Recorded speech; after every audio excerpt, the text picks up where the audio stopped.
الصلاۃ والسلام علیک یا رسول اللہ وعلی آلک و اصحابک یا سیدی یا رحمت للعالمین۔ آج جو میں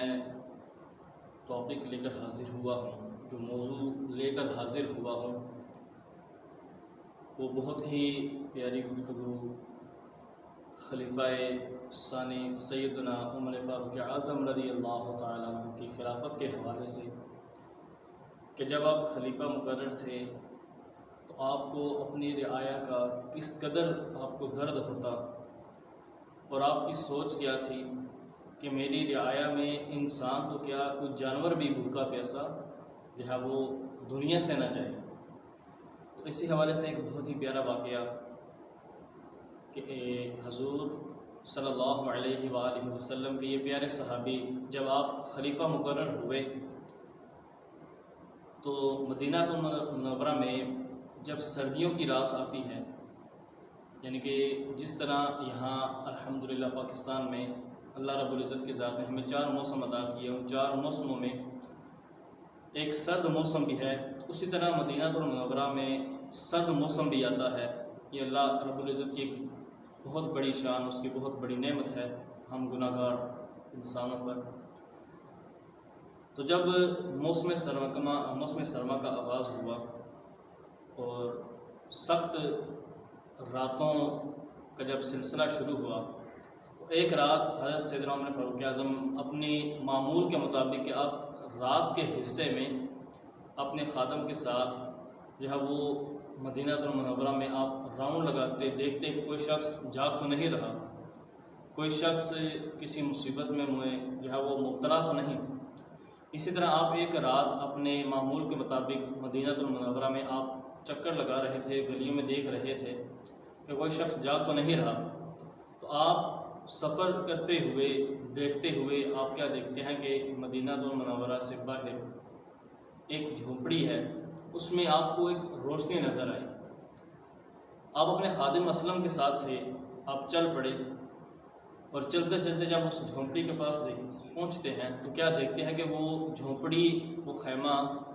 جو ہے وہ ایک ٹوٹا پھوٹا مکان ہے، اور اس مکان میں ایک خاتون ہے جو اپنے بچوں کے ساتھ بیٹھی ہوئی ہے، اور آپ نے معاجرہ کیا دیکھا کہ اس خاتون نے ایک ہنڈیا چڑھائی ہوئی ہے اور بچے اس ہنڈیا کے پاس بیٹھے ہوئے ہیں۔ تو آپ نے یہ گمان کیا ہو سکتا ہے کہ یہ بچے بھوک کی وجہ سے رو رہے ہوں۔ تو آپ نے دروازے پر دستک دی، اس خاتون نے جب دروازہ کھولا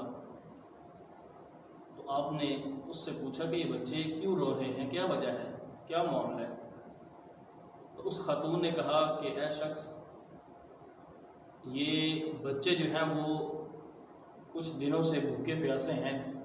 اور ہمارے پاس جو اناج تھا وہ اناج بھی ختم ہو چکا ہے، میں غریب ہوں، میرے پاس نہ تو کچھ رقم ہے، نہ ہی کچھ ایسی چیزیں ہیں کہ میں بیچ کر اپنے بچوں کے لیے کھانے کا انتظام کر سکوں۔ تو آپ رضی اللہ تعالیٰ عنہ نے جب اس کی یہ بات سنی، آپ کو بڑا غم پہنچا، بڑے غم زدہ ہوئے کہ میری رعایا میں ایسے بھی لوگ موجود ہیں کہ جو مجبور ہیں، جو کھانے پینے کی اشیاء جو ہے وہ ان تک موجود نہیں، ان کے پاس نہیں۔ آپ اسی استثناء میں سوچ میں ہیں کہ وہ بڑھیا جو ہے وہ جو خاتون ہے وہ آپ سے گفتگو کر رہی ہے، تو آپ اس سے پوچھتے ہیں کہ کیا تمہارا یہ حال تمہارے امیر کو معلوم ہے؟ حالانکہ آپ خود امیر ہیں، مگر آپ نے اپنے آپ کو چھپائے رکھا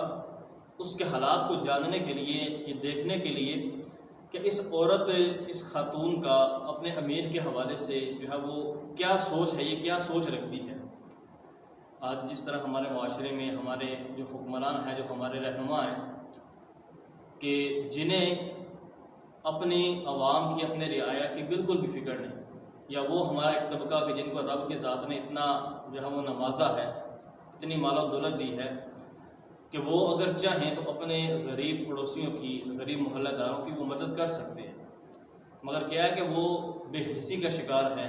اس گمان میں ہے کہ اگر ہم مال راہ خدا میں خرچ کریں گے تو ہمارا مال کم ہو جائے گا۔ تو ہمارے اسلاف کو جو زندگی کا جو عمل تھا وہ اس طرح کا نہیں تھا۔ تو حضرت سیدنا عمر فاروق اعظم رضی اللہ تعالیٰ عنہ اس عورت کی گفتگو سن رہے ہیں، تو آپ نے اس سے پوچھا کہ کیا تمہارا امیر جو ہے، جو تمہارا حکمران ہے تمہاری سلطنت کا، کیا اس نے کبھی تمہارا حال دریافت نہیں کیا، وہ تمہارے پاس نہیں آیا؟ تو وہ خاتون کہتی ہیں کہ ہم غریب لوگ ٹھہرے، ہمارے امیر کو کہاں ہماری فکر، اسے ہمارے حال کے بارے میں کیا معلوم؟ تو جب آپ نے اس عورت کی، اس خاتون کی یہ بات سنی، آپ بڑے غم زدہ، بڑے پریشان ہوئے، خوف خدا طاری ہوا کہ میں جو ہے وہ ایک طرف اپنی سلطنت کی جو ہے وہ خدمت کرنے کے لیے دن رات کر رہا ہوں، مگر میری سلطنت میں ایسے بھی لوگ موجود ہیں جو سفید پوش ہیں، جو اپنی مجبوری کو لوگوں کے سامنے بیان نہیں کر رہے، اور مجھے ان کے بارے میں خبریں بھی جو ہے وہ معلوم نہیں۔ آپ اسی سوچ میں، اسی خوف کے ساتھ کہیں رب کی ذات میری جو ہے وہ پکڑ نہ کر لے، آپ واپس اپنے خادم کو لے کر، اسلم کو، آپ جو ہے وہ اپنے گھر کی طرف روانہ ہوئے۔ آپ نے کچھ اناج لیا، رقم لی، کھانے پینے کی اشیاء لی، سب کچھ لے کر آپ نے اپنے کندھوں پر اس کو لادا، اپنے خادم کے کندھوں پر اس کو نہ لادا، بلکہ اپنے خود اپنی پیٹھ پر آپ نے وہ سارا سامان لاد کر اس خاتون کے گھر آپ آئے، اور آپ نے وہ سارا کھانا جو ہے وہاں پر رکھا، وہ رقم بھی اسے دی، اور خود ہی کھانا بنانا آپ نے شروع کیا۔ جب کھانا بنا چکے آپ نے بچوں کو بلایا، اپنے ہاتھ سے بچوں کو کھانا کھلایا، پھر ان کی دل جوئی کے لیے آپ ان کے ساتھ کچھ دیر آپ نے گفتگو بھی، کچھ دیر آپ کھیلے، اور وہ بچے جب سو گئے تو آپ نے اس خاتون سے اجازت طلب کی کہ اب میں جا سکتا ہوں؟ تو اس خاتون نے ایک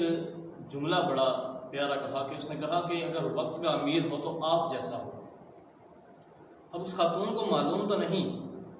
کہ جو شخص اس کی مدد کر رہا ہے وہ ہے ہی اس کی سلطنت کا امیر، وہ وقت کا خلیفہ، وہ 22 لاکھ مربع میل پر حکومت کرنے والا، مگر کیا کہ انہیں معلوم نہیں تھا کہ ان کی رعایا میں ایسے بھی لوگ موجود ہیں۔ تو آپ اسی لیے رات کی پہر میں نکلتے تھے کہ کسی کو معلوم نہ ہو،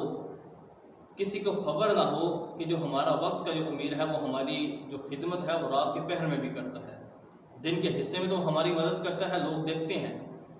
مگر جو رب کو راضی کرنے کا جو عمل ہے، جو ایک سنت طریقہ ہے، جو اسلام کا طریقہ ہے کہ اگر تم کسی کی مدد کرو تو وہ تمہارے بائیں ہاتھ کو بھی خبر نہ ہو، یعنی کہ تمہارے آس پاس کسی شخص کو، تمہارے دوست کو، رشتہ دار کو تمہاری خبر نہ ہو۔ تو آپ اسی سوچ کے ساتھ اپنی رعایا کی مدد بھی کرتے تھے، اور خوف خدا بھی ہوتا تھا کہ کہیں کوئی شخص، میرا پڑوسی، میرا محلے دار، میرے شہر کا کوئی شخص بھوکا نہ رہ جائے، اگر وہ بھوکا پیاسا دنیا سے چلا گیا تو رب کی ذات میری پکڑ کرے گی۔ مگر آج ہم مسلمانوں کی کیا سوچ بن چکی ہے کہ ہمارے پاس رب کی ذات نے ہمیں کثیر مال عطا کی ہے، کثیر دولت ہے، کثیر جائیدادیں ہیں، پراپرٹیاں ہیں، محلات ہیں، کوٹھیاں ہیں، گاڑیاں ہیں، مگر کیا ہے ہماری سوچ کہ اگر ہم حضور علیہ السلام کی اس دکھیاری امت کی اگر مدد کریں گے تو ہمارا مال کم ہو جائے گا۔ یاد رکھیے، راہ خدا میں مال خرچ کرنے سے کبھی مال کم نہیں ہوتا، بلکہ وہ مال بڑھتا ہے۔ اللہ کریم کی بارگاہ میں دعا ہے کہ مولا کریم ہمیں اپنے مستحق مسلمان بہن بھائیوں کی مدد کرنے کی توفیق عطا فرمائے۔ آمین بجاہ النبی، آمین صلی اللہ علیہ وسلم۔